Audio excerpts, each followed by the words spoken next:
Magandang araw sa atin mga kalingap. Mga kalingap, may panibago po tayo update kay Dara. Dara bigla ang tumawag isa sa K-Boys. Bakit kaya? Pero bago po yan mga kalingap, kung bago pa lamang kayo sa channel ko baka naman po pwedeng pa-like and subscribe my channel para lagi po kayong updated sa aking videos.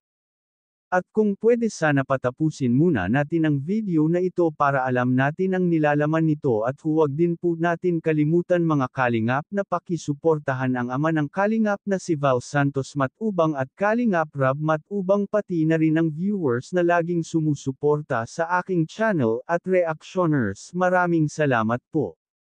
Mga kalingap, nagulat ito si David kay Dara dahil bigla ang tumawag ito sa kanya habang nasa biyahe pa sila at pinakita ito ni David kay Kuya Rab. Bigla ito kinabahan si Kuya Rab dahil sunod-sunod tumawag ang mga kalingap angel sa mga K-Boys at kanya-kanya na sila ito sinagot. Kaya kinausap ito ni Kuya Rab kung napaano ang mga ito. Kaya sabi ito ni Dara ay nangumusta lamang siya sa kanila. Kaya sabi ni Kuya Rab kay Dara na sa susunod ay sana magkakasama na silang lahat mga kalingap angels para lalong masaya silang lahat.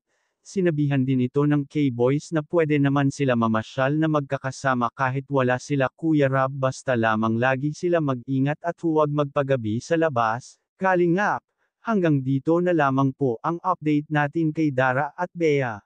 Maraming salamat po. Thank you for watching and God bless us all.